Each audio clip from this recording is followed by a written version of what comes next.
Λοιπόν, θα τα βγάλετε πέρα μαζί της? Όχι. Είναι σίγουρο. Αλλά γιατί? Γιατί δεν είμαστε ικανοί. Για ποιο πράγμα? Δεν έχουμε τα προσόντα. Για ποιο πράγμα? Δεν θέλω να μιλάει και για μένα ο κύριος. Πες μου, Γρηγόρη, άνοιξέ μου την καρδιά σου. Γιατί να μην τα βγάλουμε πέρα? Μια χαρά τα βγάλουμε πέρα. Μ' αρέσει. Και να περάσουμε και όμορφα.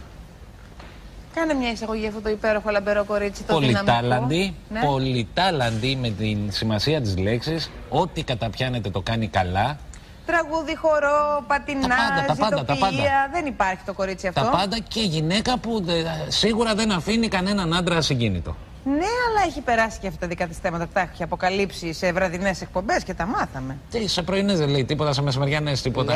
Λέει. Εντάξει, είναι μια κοπέλα όπως όλοι οι άνθρωποι που περνάνε και τα θέματα τους. Αλλά στέκεται λαμπάδα, είναι αισιόδοξη και είναι χαμογελαστή. Φτάνει. Από εκεί είναι, νόμιζα από εδώ. Καλά που γύρισα το κεφάλι μου να πάω να πάρω την Πινελόπη. Αναστασοπούλου. Τι φοράς πάλι καλά? Σε χώρισε ένα παπούτσι περίεργο. Όχι. Γιατί είπα στο ρούχο? Λέω πολύ νορμάλ. Όχι καλά, περπάτα να δεις ότι βγαίνει έξω ένα παπούτσι. Ο Άλεξ. Δεν φταίω εγώ. Ο Χριστός και η Παναγία, τι τις φόρεσαν ρε παιδιά. Πείτε μου τώρα, που το ρούχο είναι εξαιρετικό, μου αρέσει πάρα πολύ. Και σου πηγαίνει πολύ κοριτσάκι μου. Ευχαριστώ πάρα πολύ. Αλλά αυτό το παπούτσι, παιδί μου, πες μου, είναι δικό σου? Δικό μου είναι. Το φοράς σε ραντεβού και χαίρονται οι άντρες? Δεν χρειάζεται. Θες να είσαι τιμοπόλεμη. Έχεις περάσει διάφορα. Μήπως χρειαστεί χώσω για καμιά κλωτσιά? Σε όλα μέσα είσαι. Μα το ξέρω, κοριτσάκι μου, πάμε. Πάμε να τα πούμε λιγάκι. Τι κάνετε? Είμαστε πολύ καλά και ακόμα καλύτερα που επιτέλους λίγο η ζυγαριά θα ζυγιάσει εδώ. Δύο αγόρια, δύο κορίτσια. Γεια σας, αγόρια. Καλώς ήρθες, Πινελόπη. Καλώς σας βρήκα. Πάλι έκανες αλλαγή στα μαλλιά σου, Τώρα το έχω φέρει λίγο πιο στα νορμάλ. Στα δικά μου χρώματα. Ποια είναι τα δικά σου, γιατί όλα τα έχεις πάρει δικά σου εσύ? Εντάξει, το όλα τα χρώματα έχεις κάνει. Ναι, όλα τα έχω κάνει. Μ' αρέσει που το κάνεις. Εγώ δεν μπορώ να το κάνω, αλλά μ' αρέσει που το βλέπω σε σένα. Μπορείς, απλά το επιλέγεις. Εσένα σου πάει και τόσο πολύ αυτό, σε φωτίζει τόσο πολύ. Αλλά θα έχει ενδιαφέρον να σε δω σκούρα. Πολύ θα το ήθελα. Κανένας άλλος θα το ήθελε? Γιατί όχι? Μόνη. Δεν είναι έτσι. Με το χρώμα του δέρματος που έχεις και τα μάτια σου θα ήταν πάρα πολύ μυστηριώδες. Και... Εσύ δηλαδή που το δοκίμασες, που το χρώμα του δέρματός μας είναι πάρα πολύ κοντά. Θέλω να μου πεις, από όλα τα χρώματα που έκανες στο κεφάλι σου, ναι. Ποια κατά τη γνώμη σου ήταν αυτά που πραγματικά σου πήγαν πάρα πολύ? Αλλά αλήθεια, μην μου πεις όλα μου αρέσανε, πραγματικά ενθουσιασμένοι ήμουν. Γιατί θέλω να βλέπεις τον εαυτό σου και βαμμένο και άβαυτο. Γιατί εμείς δεν είμαστε από το πρωί μέχρι το βράδυ έτσι. Όχι, σε καμία περίπτωση. Κάπως ξυπνάμε βασιλώς το πρωί. Νομίζω ότι ό,τι είναι πιο κοντά στο φυσικό σου, όταν είσαι άβαυτος, είναι και πιο normal. Πιο... Το κανονικό σου τέλος πάντων. Οτιδήποτε είναι πολύ χτυπητό, ακόμα και το πολύ ξανθό. Το πρωί. Εντάξει, θέλει λίγο concealer, λίγο μάσκαρα, λίγο χρώμα τέλος πάντων. Εμένα το κόκκινο μου πήγε, μου άρεσε και άβαυτη δηλαδή μου άρεσε πολύ. Το σκούρο όχι τόσο γιατί με αγρίευε. Όχι, εγώ το σκούρο είναι το μόνο που δεν μου άρεσε. Απλά όταν έγινε επειδή είχα εντολή για συγκεκριμένους ρόλους και το έκανα. Δεν το έκανα από επιλογή το σκούρο. Κάθεσαι όμως. Η δουλειά μου είναι, μου αρέσει. Γι' αυτό και έχω επιλέξει να κάνω αυτό. Λοιπόν. Και άλλα πολλά. Θα πούμε αμέσως μετά τις διαφημίσεις.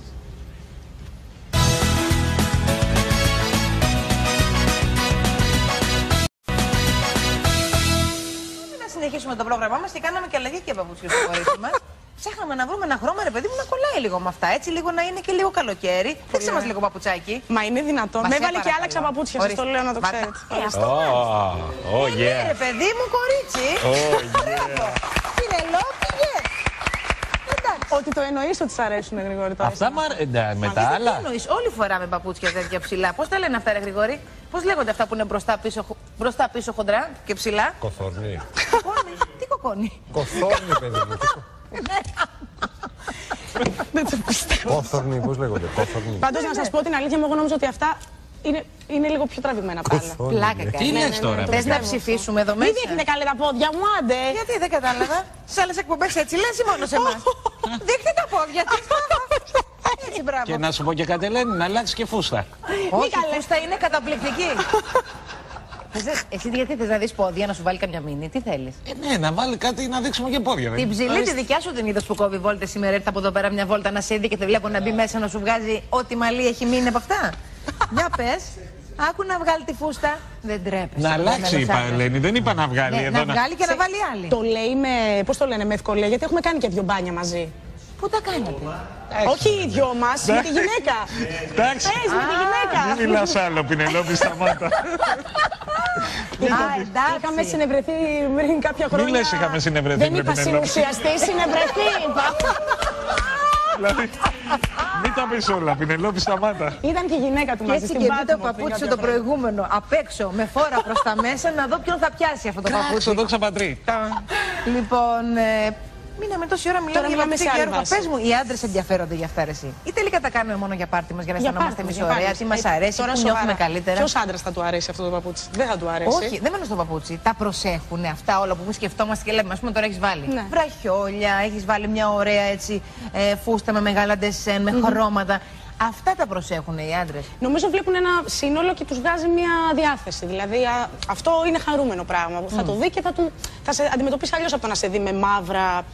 Είναι τελείως διαφορετικό το πλαίσιο που βάζεις στο σώμα σου μέσα. Εσύ όμως είσαι μέσα σε αυτά, είσαι στα χαρούμενα χρώματα, είσαι στα μαύρα ή αναλόγως σε τι φάση είσαι? Εξαρτάται τη διάθεση. Τώρα τι είσαι, μισή-μισή? Γιατί μαύρο πάνω, χρώμα τίγκα κάτω. Τώρα η μπλούζα έχει ένα μήνυμα επάνω. Μου αρέσει. Άντε πάλι. Λέει, οι πολεμιστές προχωράνε μόνοι. Άντε πάλι. Δεν είμαστε σε καλό δρόμο πάλι. Όχι, μια χαρά είμαστε. Πολύ καλά. Πώς να μην είμαστε? Εδώ ήμασταν, περάσαμε τόσο ωραία με το Σάκη, ήταν μια πολύ ωραία περίοδος για μένα. Αλήθεια? Ναι. Για πες μου, τι κάνατε με το Σάκη? Ωραία πράγματα. Πολύ γιατί και εμείς παίξαμε στο ξεκίνημα, αλλά εμείς δεν έχουμε πολύ υλικό. Γιατί όπως ξέρεις, την επόμενη μέρα το ΜΑΤ μοιράζει λίγο σε όλους μέχρι να παιχτεί, να μεταδοθεί αυτό όλο το πρόγραμμα και να μπορέσουμε να παίξουμε όλοι περισσότερα. Ναι, εγώ άσχετα με τα ΜΑΤ, για τη συνεργασία στο Θάλασσα, λέω. Στο ΜΑΤ δεν κάναμε κάτι μαζί. Εννοώ γι' αυτό. Δεν τα έχουν δώσει όλα. Όχι, καμία σχέση. Είπαμε, έχει λάμψει ο Σάκης, θα σε βλέπαμε δίπλα του. Για πες για τη θάλασσα, για πες. Για τη θάλασσα, ναι, ήταν κάτι που μου ήρθε από το πουθενά. Πώς προέκυψε αυτό? Ένα τηλέφωνο ήταν τα ο Σάκης όταν πια δουλέψατε κάποιο διάστημα μαζί και είπατε και κάποιες κουβέντες παραπάνω, ξέρεις, για την οικειότητα? Κοίταξε, η ιστορία έχει πλάκα γιατί όταν με πήρανε τηλέφωνο για να μου κάνουν την πρόταση, εμένα και τον Mamacita on Fire της μπάντας μου δηλαδή, νόμιζα ότι μου κάνανε πλάκα. Δηλαδή έψαχνα να βρω τις κάμερες, λέω κάποια εκπομπή καινούργια παίζει, δεν μπορεί. Ήμουνα σίγουρη γι' αυτό. Τελικά ήταν αλήθεια και ήταν από τις στιγμές αυτές που δεν ξέρεις πώς να τις διαχειριστείς. Είσαι τόσο χαρούμενος, είναι κάτι που δεν το περίμενες καθόλου και ξαφνικά σε κατακλείζει ένα συναίσθημα πολύ παράξενο. Η αλήθεια είναι ότι από τους Έλληνες καλλιτέχνες ήταν ο άνθρωπος που ήθελα πιο πολύ από όλους να συνεργαστώ. Συγγνώμη, σε νυχτερινό κέντρο, πίστα μεγάλη, είχες ξαναβρεθεί? Όχι. Γιατί κι εγώ σε θυμάμαι σε πιο μικρούς χώρους, σε κλαμπάκια, σε τέτοια, γι' αυτό λέω. Απλά νομίζω ότι επειδή έχω δουλέψει σε χώρους πολύ μεγάλους με πολύ κόσμο, στην Επίδαυρο ας πούμε, χωράει 11.000 κόσμο, δεν είχα θέμα με αυτό. Ναι, αλλά είναι κάτι τελείως διαφορετικό. Είχα άλλες δυσκολίες. Π.χ. η μεγαλύτερη μου δυσκολία ήταν στο δεύτερο πρόγραμμα που βγαίναμε με το Σάκη, τα λουλούδια. Τα οποία γλιστράνε και άμα δεν το έχει συνηθίσει αυτό, έχει θέμα. Μα νομίζω ότι οι τραγουδίστριες βάζουν λάκ από κάτω από το παπούτσι και κοκακόλα για να πατάει, να κολλάει σχεδόν στην πίστα και να μην γλιστράς. Γιατί είναι πολύ επικίνδυνο. Αν δουλεύεις με το Σάκη που τα λουλούδια κάνουν βουνό μπροστά, έχεις θέμα γιατί δεν έχεις που να πατήσεις. Ό,τι και να βάλεις. Ναι, και επειδή εμείς χορεύουμε πάρα πολύ και κάναμε πολύ ωραία πράγματα. Φορούσες ψιλοτάκουνα δηλαδή? Πιο ψηλά από αυτά. Και μπορείς να χορέψεις με τόσο ψηλά παπούτσια? Μπορώ, ναι. Μπορώ και έχει πλάκα. Είναι ωραία. Μάλιστα. Θα σ' άρεσε να το ξανακάνεις αυτό έτσι βράδυ με κάποιον άλλον καλλιτέχνη? Νομίζω ότι μέχρι σήμερα έχω δείξει στη δουλειά μου ότι είμαι ανοιχτή στα πάντα. Δηλαδή οτιδήποτε μου προταθεί και είναι σε μια βάση που δεν ξεπερνάει κάποια συγκεκριμένα όρια που έχω εγώ, είμαι ανοιχτή, ναι. Πολύ θα ήθελα και με πολύ κόσμο να δουλέψω. Με πολύ. Απλά αυτό ήταν μαγικό. Ήταν πολύ ωραία. Μπράβο, Πινελόπη μου. Μπράβο. Τώρα το καλοκαίρι πώς το σκέφτεσαι ότι θα σου κυλήσει? Θα δουλέψεις, θα κάνεις διακοπές? Ναι. Όχι, διακοπές δεν θα κάνω για διάφορους λόγους. Καταρχάς είναι μια περίοδος που τη βιώνουμε όλοι το ίδιο, από ό,τι βλέπω και φαντάζομαι. Δεν υπάρχουν αποθέματα οικονομικά για να κάνουμε διακοπές και να το χαρούμε πολύ. Αλλά ευτυχώς η δική μου δουλειά είναι τόσο σου δίνει τόσα πολλά πράγματα και τόσο χαρά που δεν πειράζει να κάνεις και λιγότερα μπάνια, ας πούμε, μια χρονιά. Δεν πειράζει καθόλου. Εμένα αυτό που με αφορά αυτή τη στιγμή είναι να δουλέψω όσο περισσότερο μπορώ και να περνάω ωραία και να περνάει ο κόσμος ωραία, για να μπορέσουμε βασικά να επιβιώσουμε. Και οι διακοπές θα έρθουν μαζί με αυτό. Το καλό είναι ότι κάνουμε περιοδεία, πάμε σε διάφορα μέρη στην Ελλάδα. Κάτσε μισό λεπτάκι. Με θέατρο ή με τους Μαμασίτα? Με τους Μαμασίτα. Ωραία. Το θέατρο από τον Οκτώβρη. Δόξα τω Θεώ, θα κάνουμε μια πάρα πολύ ωραία δουλειά τον Οκτώβρη. Είμαι πολύ ενθουσιασμένη γι' αυτό. Δεν μπορώ να πω ακόμα τίποτα. Θα σου πω μετά. Θα μου πεις διαφημίσεις. Θα σου πω μετά. Αλλά μου είχε λείψει και πολύ το θέατρο και η πρόταση που μου κάνανε για του χρόνου είναι πάρα πολύ ωραία. Και ελπίζω να γίνει. Μόνο αυτό, γιατί σε όλο αυτό το διάστημα έχουν υπάρξει πολλές προτάσεις που δυστυχώς να βαγίσανε λόγω κρίσης. Αλλά είμαι αισιόδοξη, γιατί πρέπει να είμαι. Τι ωραία που το λες, πουλάκι μου. Να υποθέσω δηλαδή ότι και στα άλλα κομματάκια της ζωής σου πρέπει να είσαι καλά, γιατί σε βλέπω και ήρεμη και αισιόδοξη. Δεν έχεις αυτή τη μαυρίλα που κάποιες φορές... Δεν έχω, όχι. Έχω πάρει τα πάνω μου. Έχω πάρει τα πάνω μου πολύ και νομίζω ότι επειδή τώρα σε λίγες μέρες θα κλείσω και τα 35 και νομίζω θα κλείσει και ένας κύκλος εκεί, έχω μπει σε μια διαδικασία λίγο να σκληρύνω παραπάνω, να προστατέψω δηλαδή τον εαυτό μου περισσότερο. Γιατί όλα αυτά τα χρόνια έκανα κύκλους έτσι περίεργους με τους ανθρώπους και συνειδητοποίησα ότι τελικά σε αυτή τη δουλειά κιόλας συγκεκριμένα που έχει αυτόν τον παράγοντα δημοσιότητα που πολλούς ανθρώπους τους διαλύει σαν χαρακτήρες, έχω αποφασίσει να είμαι λίγο πιο αυστηρή με τους ανθρώπους που δουλεύω μαζί, που επιλέγω εγώ δηλαδή να δουλεύουν μαζί μου, αλλά και με τους ανθρώπους τους καινούριους που γνωρίζω. Θέλω δηλαδή να δώσω περισσότερο χρόνο στους φίλους που ήδη έχω. Πάλι, εγώ το παίρνω το μήνυμα. Αλλά δεν πειράζει. Προς γνώση και συμμόρφωση από εδώ και πέρα θέλω, επειδή αυτό το κομμάτι το είχα βάλει πολύ στην άκρη όλα αυτά τα χρόνια, τους φίλους μου θέλω πλέον, αυτούς που έχω επιλέξει και είναι χρόνια μαζί μου και έχουν επιλέξει και εκείνοι εμένα, να τους δώσω περισσότερο χρόνο και περισσότερο αγάπη από το να τις σκορπίζω από εδώ και από εκεί σε ανθρώπους που δεν το εκτιμάνε καθόλου. Αυτό το τατουάζ, τι σου συνέβη πάλι και το χτύπησες, πες μας? Γιατί εσένα τα τατουάζ και όλα κάτι σημαίνει. Έχω άλλο ένα. Πού το έβαλες πάλι? Επίτηδες, τα έχω κρύψει για να μην την πει. Λοιπόν, αυτό είναι του συγκροτήματος. Κάθε φορά που γίνεται κάτι έτσι πολύ συναρπαστικό στη ζωή μου, το αποτυπώνω. Ποιου συγκροτήματος, παιδί μου? Τους Μαμασίτα. Και κάτσε ρε εσύ, άμα σε 5 χρόνια τους αλλάξουμε Μαμασίτας και θες να κάνεις ένα άλλο συγκρότημα, γιατί πες ότι πλακωθείτε, πες ότι θες να κάνεις μόνη σου καριέρα. Πες ότι κάτι θα σου μείνει ο Μαμασίτας στο χέρι. Για μένα όμως αυτό, το Μαμασίτα, όταν δημιουργήθηκε, ήταν πάρα πολύ σημαντικό και μου άλλαξε τη ζωή. Με πήγε σε μια άλλη πραγματικότητα, να εκφράσω τον εαυτό μου περισσότερο. Είναι παιδί μου αυτό. Είναι παιδάκι μου, αλλά δεν χρειάζεται κάτι που δεν ξέρουμε ότι θα το θέλεις ή θα το έχεις όλη τη ζωή να το έχεις πάνω σου. Δεν μετανιώνω. Ακόμα και με τους ανθρώπους που με έχουν φέρει σε δύσκολη θέση και έχω μετανιώσει που τους έφερα στη ζωή μου τόσο κοντά, είναι κομμάτι της ζωής μου. Για κάποιο λόγο ήρθανε. Να μου μάθουν κάτι. Μου ήρθανε και φύγανε, αλλά αυτό θα μείνει. Αυτό θα μείνει, πάντα χαρά θα μου θυμίζει. Ό,τι και να γίνει. Τατουάζ από σχέση έχεις? Θα σου έλεγα όμως, αλλά θα είναι σε σημείο που δεν θα το δούμε ποτέ. όχι, εντάξει, έχω. Γι' αυτό μετάνιωσες? Όχι. Σωστή. Καταρχάς θα σας πω, αυτό είναι το πρώτο τατουάζ που έκανα. Ξεκίνησε σεμνά. Σεμνά ξεκίνησα και το έκανα τη μέρα που ενηλικιώθηκα για να μην έχω και προβλήματα με τους γονείς μου. Και το έκανα με το αγόρι μου τότε, στα 18 μου. Τι είναι αυτό εδώ? Τίποτα δεν είναι. Ένα μικρό τραϊμπαλάκι είναι. Τίποτα δεν είναι. Τι θα πει τραϊμπαλάκι τώρα, μεγάλη συζήτηση. Δεν μπορώ να σου το εξηγήσω ακριβώς, γιατί μπορώ να πω και κάτι που δεν ισχύει και δεν θέλω. Ένα σχεδιάκι έτσι λίγο αφηρημένο, δεν είναι κάτι συγκεκριμένο. Αυτό ρε παιδί μου δεν είναι σαν να βλέπεις ένα. Τέλος πάντων, κάτι αγκυλωτό, μακρουλό, δεν ξέρω. Λοιπόν, ξεκίνησε σεμνά. Όλα ξεκίνησαν έτσι, σαν ένα απλό δαχτυλιδάκι. Και μετά έγινε ο χάρτης. Γράφτηκε η ιστορία. Εγώ πάντως αυτό που δεν θα ξεχάσω είναι αυτό με τους γονείς σου. Αυτό με τους γονείς μου ήταν και ωραίο και πραγματικά για λίγους δεν είναι για να το βλέπει όλος ο κόσμος και είναι και πολύ ωραίο. Μπράβο. Ευχαριστώ. Το τελευταίο λοιπόν ποιο είναι ρε εσύ, που μου λες έχω βάλει και στο βραχιόλι? Πάθαμε. Να το. Άντε πάλι. Κορίτσι μου, μπορείς να σταματήσεις κάποια στιγμή? Όχι, αυτό είναι. Μπορείς κάποια στιγμή να σταματήσεις? Να σου πω κάτι, με έχεις καταπιέσει σήμερα. Τα παπούτσια μου δεν σ' αρέσουν. Τα τατουάζ μου δεν σ' αρέσουν. Τι θες να κάνω, συγγνώμη. Όχι, αυτά με την επόμενη φορά που θα έρθω θα την πάρουμε τηλέφωνο την Ελένη πρώτα. Όχι, κυνηγάω και την κουμπάρα μου, την Νατάσα. Που ξαφνικά δεν ξέρω τι έπαθε και αυτή. Τις πάνε.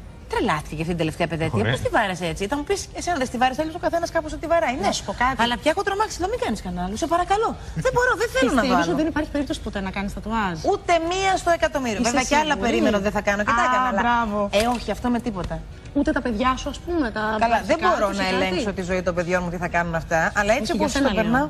Ας πούμε, αυτό θα ήταν ένα όμορφο τατουάζ να κάνεις, το μονόγραμμα των παιδιών, ας πούμε. Ορίστε, λάβ, μου το έκανε τα γόρι δίπλα σου και είμαι πολύ ευτυχισμένη. Είναι τα μονογράμματα των παιδιών μου, σε μπερδεμένη σειρά. Κάτι τέτοιο είναι και αυτό. Τι να το κάνω χτυπημένο, να το φοράω καλά. Πρέπει να το χτυπήσω, να το έχω μια ζωγραφιά πάντα στο κορμί μου, δεν μπορώ. Βάλ το κάπου που δεν φαίνεται, Ελένη. Να είναι κάπου που να μην φαίνεται. Κάτω στο. Μπορεί να το κάνω στη φτέρνα. Είσαι με τα καλά. Το φοράει και φαίνεται. Κάνω και τα λόγια μου. Μάλιστα. Αυτά. Δεν είναι αυτοκόλλητο, Όχι, δεν είναι, αγάπη μου. Τα βρεγμένα. Δεν είναι. Λοιπόν, να σου πω κάτι, από τη στιγμή που έκανε ο μπαμπάς μου, αυτό τι σου λέει? Έκανε σε αυτή την ηλικία. Έκανε σε αυτή την ηλικία, δεν μου το είπε. Μου το έκρυψε. Και εγώ στη θέση του θα ντρεπόμουν να το πω στην κόρη μου. Αλλά είναι πολύ συγκινητικό. Γιατί έγραψε το όνομά μου ο γλυκός μου. Έλα, ρε. Μόνο το δικό σου. Μόνο το και η μάνα σου το άντεξε. Την έχει στην καρδιά του. Την έχει στην καρδιά του. Έξαλλη γιατί του λέει τατουάζεται αυτό το παιδί, του λέγε τόσα χρόνια μη. Α, για πες μου λίγο, σου λέγε μη και τα έκανες όλα. Για να ξέρω κι εγώ πώς να το χειρίζομαι. Ναι, μου λέγε μη. Όχι μου λέγε μη. Καυγάδες, χαμός.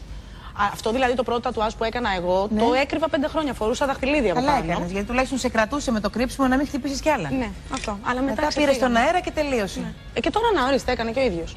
Φαντάσου, πού τον οδήγησε τον άνθρωπο. Εγώ.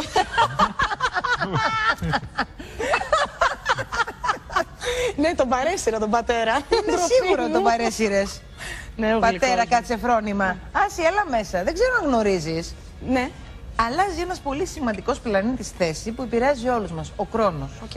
Μετά το καλοκαίρι αφήνει το ζώδιο του Ζυγού, που σίγουρα σε έχει επηρεάσει την τελευταία διετία, 2,5 χρόνια, δεν θυμάμαι ακριβώς, θα μας τα πει πόσο καιρό κάθισε εκεί. Κάθεται ακόμα δηλαδή. Τι κάνει όσο κάθεται, τι έχει κάνει? Γι' αυτό είναι εδώ η Μαντάμ, για να μας τα πει.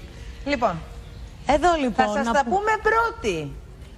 Εννοείται. Θα το κάνουμε και στην καινούργια σεζόν, αλλά επειδή μόλις θα μας έχει έρθει αυτός ο Κρόνος στο Σκορπιό επάνω μας και δεν ξέρω σου έχω πρόταση. Ας τα ακούσουμε από τώρα και θα το ξανακούσουμε τότε. Άκου Ελένη, θα σου κάνω όλα τα θέματα για τον Οκτώβρη τώρα. Θα έρθω τον Νοέμβρη. Έγινε. Που θα έχει φύγει ο Άρης από το Σκορπιό. Και άμα βλέπετε το μάτι μου να γυαλίζει, μην μου μιλάτε και πολύ, ξέρετε. Λοιπόν. Είπα στον κουντάραδες. Κασόνι δεν τα λες παιδιά, καλά. είναι πολύ σημαντική αλλαγή, έτσι. Είπαμε κάθε 2-2,5 χρόνια αλλάζει. Είναι ένας πλανήτης που, εν πάση περιπτώσει, και οι πιο άσχετοι ξέρουν ότι όταν λέμε Κρόνος χτυπάνε κάτι καμπάνες. Και ο Κρόνος τρώει τα παιδιά του. Από εκεί μας έχει και, μείνει. εν πάση περιπτώσει, αφήνει κάποιους που, εν πάση περιπτώσει, λίγο του ζόρισε. Ένιωσες τίποτα? Άντε καλέ. Τα τελευταία 2,5 χρόνια. Ναι. Να φύγει Παναγία μου, να φύγει. Εντάξει, μην είμαστε τόσο αφοριστικοί. Υπήρξαν και ωραία πράγματα τα τελευταία 2,5 χρόνια. Συζήτητο, υπήρξαν. Αλλά ξέρεις τι γίνεται. Αυτό το συζητούσαμε και πριν. Ότι ναι, σε κάνει πιο σοφό, αλλά διαπυρός και σιδήρου. Αλλά δεν θέλεις να γίνεις σοφός. Ζήτησε κανένας. Όχι, ξέρεις πράγματα, αλλά νιώθεις αυτό το. Έχω μεγαλώσει και πρέπει να έχω αυτές τις εμπειρίες για να καταλάβω κάποια πράγματα. Αυτό είναι ο Κρόνος, είναι ο χρόνος στην πραγματικότητα. Έτσι, που περνάει και ξέρεις, αφήνει τέλος πάντων κατάλοιπα, αφήνει όμως και σοφία και εμπειρία και ρητίδες και πολλά άλλα. Μια χαρά μας τάψει όλα αυτά. Έτσι. Λοιπόν, τώρα θέλω να μου δώσεις 2 λόγια. Τι σημαίνει ο Κρόνος στο Ζυγό που είναι ακόμα και θα είναι μέχρι το Σεπτέμβρη. Μέχρι 5 Οκτώβρη. Είναι ο Κρόνος στο Σκορπιό που έρχεται. Για να δούμε και τη διαφορά. Γιατί άλλο στη μια θέση, άλλο στην άλλη θέση. Καταρχήν, ο Κρόνος στο Ζυγό είναι στο ζώδιο της έξαρσής του. Δηλαδή, σε ένα ζώδιο, υποτίθεται, που γενικά μπορεί να λειτουργήσει με έναν καλύτερο τρόπο και πιο εύκολο τρόπο. Ο Ζυγός, πάντα κοιτάμε για να δούμε για τον Κρόνο τι σημαίνει να είναι σε ένα ζώδιο. Κοιτάμε το περιβάλλον του ζωδίου αυτού, ποια είναι τα θέματά του. Ο Ζυγός, λοιπόν, είναι το ζώδιο που αφορά τις σχέσεις.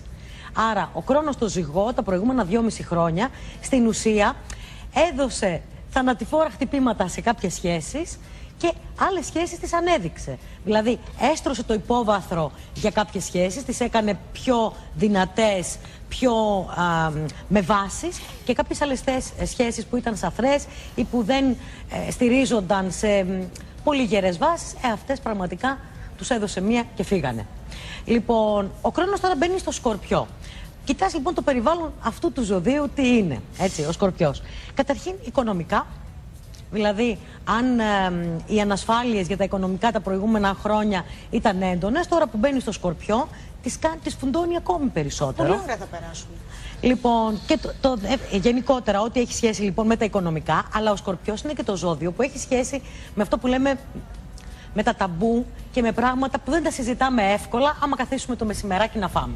Δεν συζητάς εύκολα, ας πούμε, στο μεσημέρι στο τραπέζι ούτε για το θάνατο, ούτε για το σεξ και για άλλα θέματα τέλος πάντων που είναι λίγο πιο, πώς να σου πω, αυτά που τα λέμε πολύ μυστικά ή τέλος πάντων δεν θέλουμε να τα κουμπίσουμε. Μπαίνει λοιπόν σε ένα ζώδιο που έχει να κάνει με τέτοιου είδους πράγματα.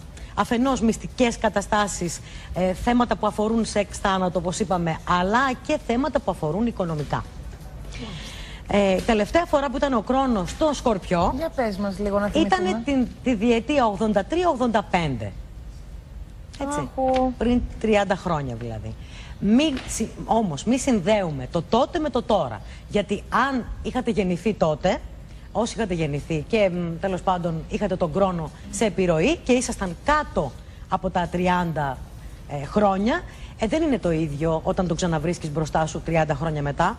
Έχεις άλλη εμπειρία, έχεις μεγαλώσει, έχει το μυαλό πήξει, εύχομαι τουλάχιστον, να είναι έτσι.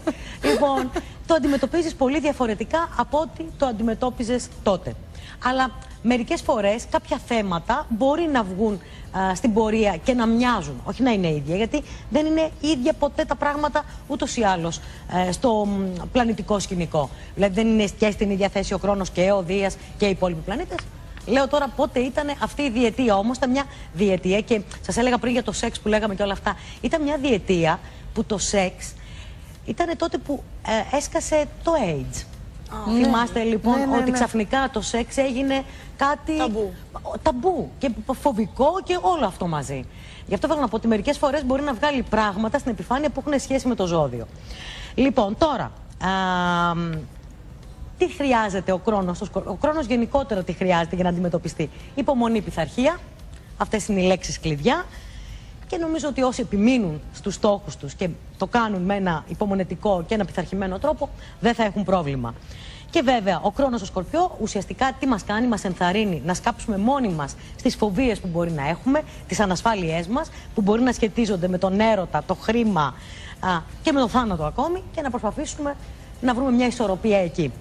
Από εκεί και έπειτα, να δούμε τα ζώδια που θα υποφεληθούν από αυτή τη θέση. Και καταρχήν ο Κρόνος, να πούμε ότι θα μείνει μέχρι το Δεκέμβρη του 2014 στο Σκορπιό. Μέχρι 23 Δεκεμβρίου. Θα κάνετε ωραία Χριστούγεννα όμως το 2014, ενώ εμείς οι τοξότες όχι. Τώρα για το 2014, έτσι. Κατάλαβα. Θα περιμένω το 2014. Μετά θα ξαναμπεί το 2015 για λίγο, τον Ιούνιο, μη φανταστείς. Φαντάζομαι στους τελευταίους μοίρες, τέλος πάντων. Σωστά. Λοιπόν, στις τελευταίες 2-3 μοίρες και θα μείνει μέχρι τον Σεπτέμβρη, όπου θα μπει οριστικά στο ζώδιο του τοξότη. Καλώς να τα δεχτούμε τότε. Λοιπόν, ποιοι θα υποφεληθούν περισσότερο? Καρκίνοι και ιχθύς. Δηλαδή έχουν με τον Κρόνο εκεί θα σταθεροποιήσουν καταστάσεις. Αν πράγματα δηλαδή στη ζωή τους το προηγούμενο διάστημα ήταν ρευστά, είναι τα επόμενα 2 χρόνια, από τον Οκτώβρη και μετά μετρώντας, χρόνια που μπορείτε να σταθεροποιήσετε και τα κεκτημένα σας και να κυνηγήσετε και το καινούριο και να είναι τέλος πάντων πιο σταθερό. Τώρα, Ταύροι, Λέοντες, Σκορπιοί και Υδροχόοι. Αυτά είναι τα 4 ζώδια που θα πρέπει να...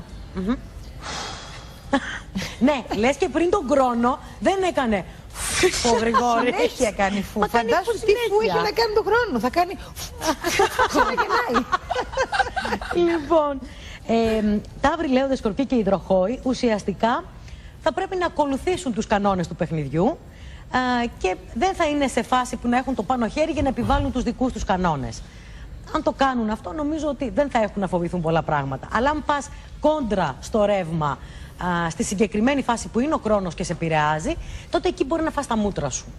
Άρα, πώς να σου πω, γίνεσαι λίγο σε αυτά τα 2 χρόνια αρνάκι, δεν το πολύ ζορίζεις το πράγμα και βέβαια δεν κάνεις και αυτά τα τρανταχτά μεγάλα.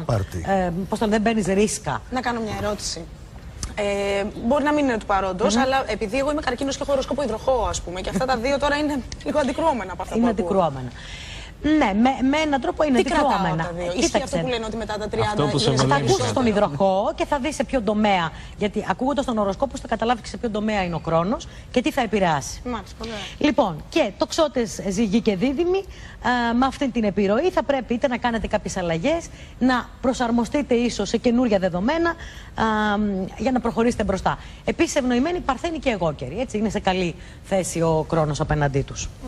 Πάμε να δούμε για τον καθένα ξεχωριστά. Πάμε σε διαφημίσεις τώρα για να μην κόβουμε μετά. Διαφημίσεις και επιστρέφουμε.